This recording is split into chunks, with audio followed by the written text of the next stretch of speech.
La société Électricité de Guinée se dotera bientôt d'un centre national de dispatching. Ce centre permettra de superviser et de gérer à distance les lignes de haute tension, les centrales de production thermique et hydraulique. La fin des travaux est attendue en septembre, mais l'administrateur général DDG salue déjà le niveau d'évolution du chantier sur le terrain, surtout que le centre vient de bénéficier de plusieurs équipements. Alseni Bari, Abdoulaye Kamara signe ce public reportage. Ce local est désormais le Centre national de dispatching DDG au centre de conduite. Situé à Matoto, son rôle superviser, gérer à distance les lignes de haute tension, les centrales de production thermique et hydraulique.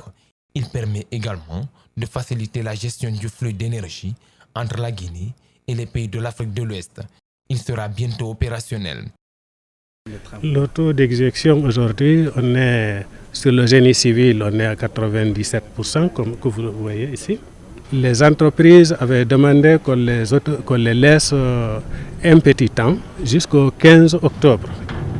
Mais lors de la réunion, tout de suite là, ils ont pris un engagement devant l'administrateur général pour dire qu'ils vont essayer de réduire le temps pour qu'en septembre, que tout soit prêt. À travers une visite dans ce centre, l'administrateur général DDG s'est réjoui. Au-delà de l'amélioration de la desserte en énergie, ce centre permet d'anticiper sur les problèmes du réseau de distribution. Avec cet outil-là, tout sera télécommandé par cet endroit-là, avec des opérateurs qualifiés qui auront une vision globale de l'ensemble du réseau. Toutes les mesures seront rapatriées à ce niveau-là. Ils pourront commander les organes de coupure, les disjoncteurs, qui pourront ouvrir des lignes, isoler un poste.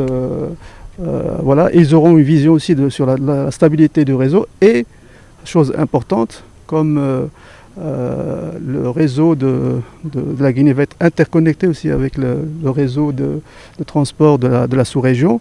Ils pourront communiquer toutes ces informations au centre de contrôle à Cotonou du WAP qui gère toute la stabilité et l'ensemble du réseau interconnecté de la région. Il a coûté plus de 14 millions d'euros, un fonds financé en partie par le budget national de développement et les fonds d'Abu Dhabi. L'ambassade de la Grande-Bretagne en Guinée a célébré hier le 93e anniversaire de Sa Majesté la Reine Elisabeth II.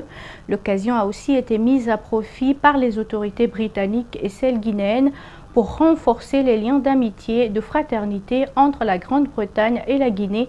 Pour la circonstance, une cérémonie grandiose a été organisée à la résidence de l'ambassadrice de la Grande-Bretagne en Guinée. Plusieurs représentants du gouvernement guinéen, des ambassadeurs, des ONG et des partenaires ont assisté à l'événement. Mohamed Valek Touré et Mohamed Alousseini Kamara nous font le point.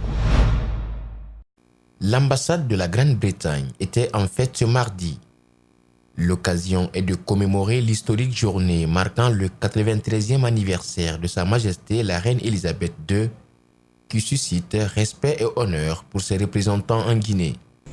À ses côtés, nous sommes fiers de notre démocratie et de nos valeurs, et ce particulièrement en cette période d'incertitude, mais aussi d'opportunité, où nous sommes confrontés aux défis sans précédent de la mise en œuvre du référendum de 2016 sur la sortie de l'Union européenne.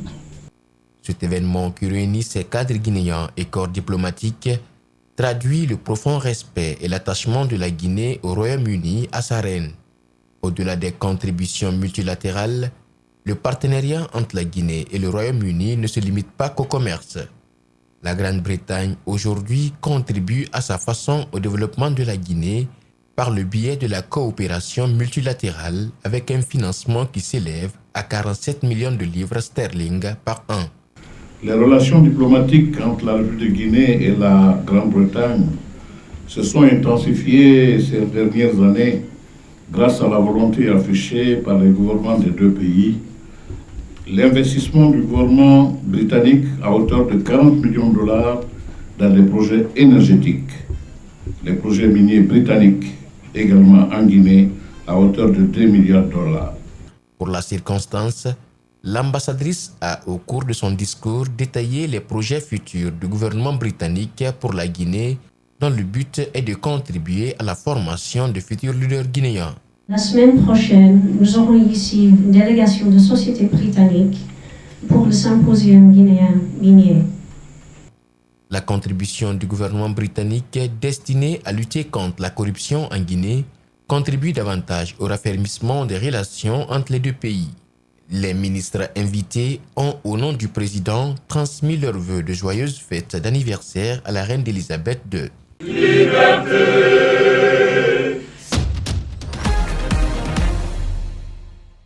Ailleurs dans le monde, une semaine après sa destitution, l'ex-président Omar el-Béchir a été transféré mardi 16 avril au soir à la prison de Kober, dans le nord de Khartoum. Des manifestants réunis devant le QG de l'armée à Khartoum dansent et chantent pour réclamer la dissolution du conseil militaire de transition suivi.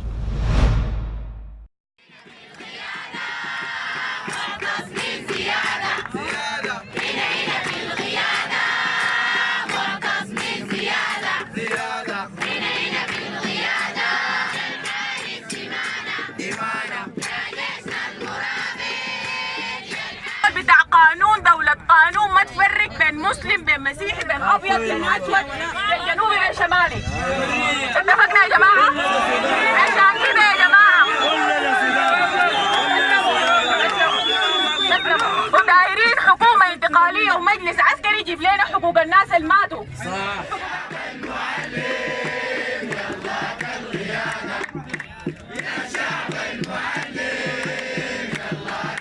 طبعا احنا قاعدين لحد ما الناس ديل يتنازلوا وتجي حكومه مدنيه تمثل الناس. نحن قاعدين ما حنطلع من الميدان ده.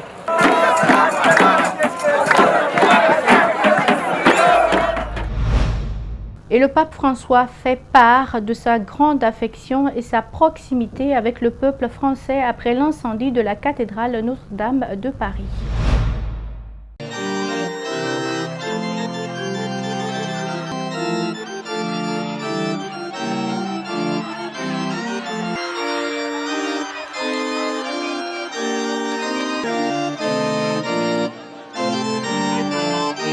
Colgo questa occasione per esprimere alla comunità diocesana di Parigi, a tutti i parigini e all'intero popolo francese il mio grande affetto e la mia vicinanza dopo l'incendio della cattedrale di Notre-Dame.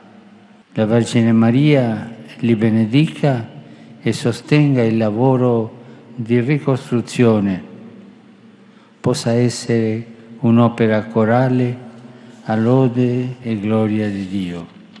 Che introdurrà con il segno della croce. Et c'est tout pour cette grande édition d'information à tous. Merci de l'avoir suivi. Merci également à l'équipe de la rédaction ainsi qu'à celle technique. Restez avec nous, nos programmes continuent sur Espace TV. Au revoir.